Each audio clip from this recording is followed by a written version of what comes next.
bendiciones en este lunes. Iniciamos una semana laboral y que litúrgicamente es parte de la semana 28ª del tiempo ordinario. Una oportunidad siempre en cada amanecer de darle gloria a Dios por pensarnos con amor y por llamarnos primero a nuestra conversión, a nuestra salvación y sobre todo también para ser signos cada uno de nosotros de la construcción del reino de Dios. Y es que escuchen la palabra que utilice, signos. Hoy el texto de Lucas que se nos comparte en el Evangelio, pues habla de un texto, valga la redundancia, o de una historia que hemos también escuchado en el Evangelio de Mateo, si mal no recuerdo, que es sobre Jesús como signo de Jonás. No me quiero detener propiamente en ese paralelismo o en esa prefigura bíblica como conocemos normalmente de que Jesús y Jonás o cómo Jonás prefigura o introduce lo que va a ser el misterio de Cristo, sino más bien el hecho de la vida de Jonás como un signo para una comunidad, a pesar de, inclusive, que es lo que se produce, es un efecto inverso a la que justamente Jonás esperaba. Jonás fue enviado a anunciar la destrucción de Nínive. Nínive era un pueblo pagano, era un pueblo que pues evidentemente no era judío. Jonás era la gran ciudad y la gran capital del imperio, y Jonás pues es enviado y él le da temor. Él renuncia o reniega, por decir de alguna manera, a esa misión que Dios le da.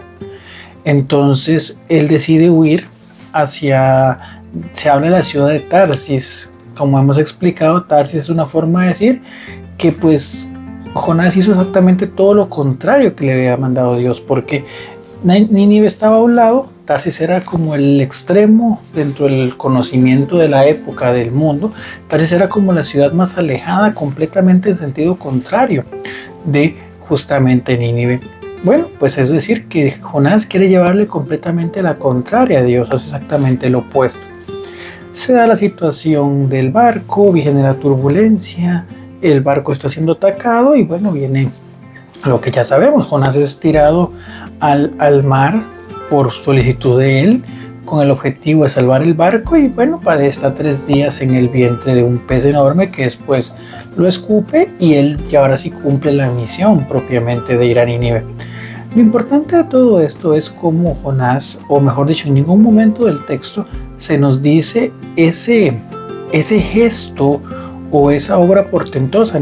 Jonás no vino a decir, vea, yo vine acá después de que Dios me salvó del vientre de una ballena o de un pez, como quieran verlo, y al final vengo para decirles que van a ser destruidos. No, el contexto de esa gran obra o de ese gran signo como lo es el del pez, en ningún momento se comenta.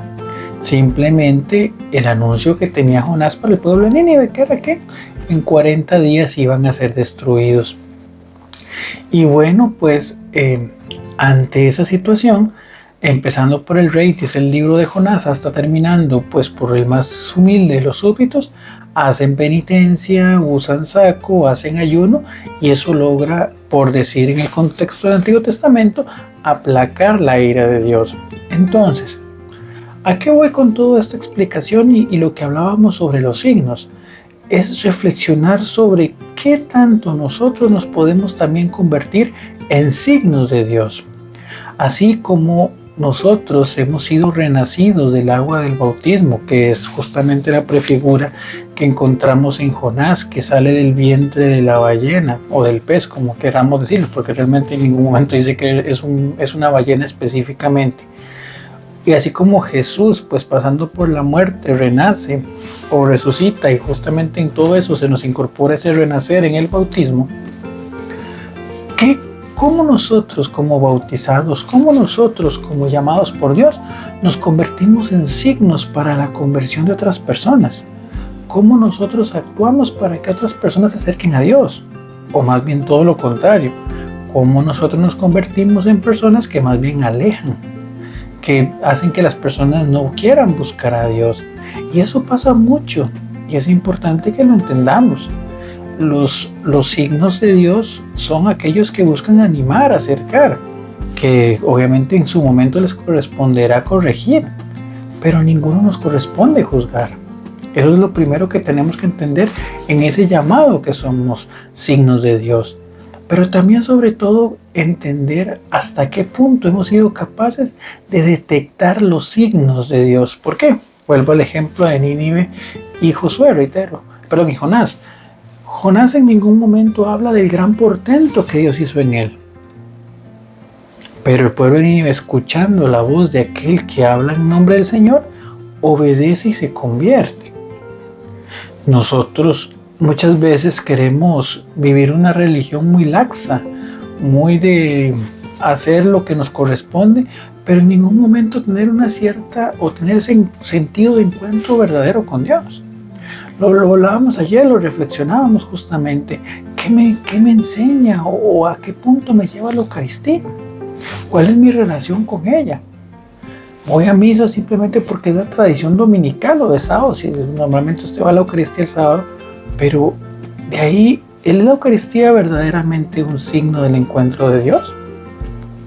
Y eso es lo que les ocurre muchas veces, o lo que les pasa en el contexto a los judíos, según lo que hoy reclama Jesús, que es que teniendo el signo en medio de ellos, no están dispuestos a poder observarlo, porque no se trata de un tema de portento, que con todo, la Eucaristía, los diversos sacramentos, la oración, el hecho de estar vivos, despertarse cada mañana es un don y es un signo del amor de Dios. Pero cuando tu corazón no está en sintonía con ese encuentro con Dios, pues por más grande que sea el signo, no va a hacer el efecto que se quiere. ¿Por qué? Porque estás en una sintonía completa. Es como decía, como es la imagen que usamos como portada, como que nuestros ojos no están mirando. Por eso ocupamos los anteojos de la fe. Los anteojos de darnos cuenta de que Dios nos ama, de que Dios nos acompaña, de que Dios está con nosotros. Y ser nosotros dóciles a ese llamado de la fe. Eso es muy interesante, porque reitero, a veces nosotros ni siquiera teniendo el signo más portentoso de todos, nos damos cuenta del amor de Dios en nuestra vida, pero es porque tenemos la mirada puesta en otro lado. Entonces, observemos los signos, seamos más, más atentos tengamos la confianza de poder pedirle a Dios que nos aumente la fe, porque es un don que Dios nos da. La fe es un regalo que hemos recibido por parte de Dios, que a nosotros nos corresponde administrar claramente. Pero para hacerlo crecer ocupamos de la oración, ocupamos justamente de volver a esa fuente para que todo lo que tengamos crezca. Y esa fuente es Dios, a través de la oración, a través de la lectura de la palabra. Pero no digamos, porque nuestra ceguera espiritual no nos permite observarla, que Dios no nos da los signos de su amor. Antes bien, tengamos cuidado de que no pasen inadvertidos. Y en el momento de la prueba, en el momento de la dificultad, en el momento en que ya sea tarde, decir, híjole, no me di cuenta de todo lo que Dios me dio. Por ejemplo, el signo de nuestras familias, que no nos esperemos a una situación difícil para darnos cuenta del valor importante de la familia. Que el tema de la salud, no esperemos una fuerte enfermedad para valorar la salud. Que en el momento de ver a nuestros papás o nuestros hermanos, no esperemos que falten para valorarlos. El poder participar de las celebraciones eucarísticas, el poder leer la palabra de Dios sin ninguna persecución. No esperemos que se nos quiten todas esas cosas, ya lo vivimos en la pandemia. Y creo que ese fue un socollón bastante fuerte. Que esperemos que después de ese signo o de ese momento que nos hizo valorar los signos que nos hacen falta, tener la capacidad y la potestad de poder verdaderamente volver a darles el valor. Pidamos al Señor esa gracia para poder reconocerle, para poder estar nuevamente con Él y reconocer los signos que Él tiene para nosotros. Bendiciones.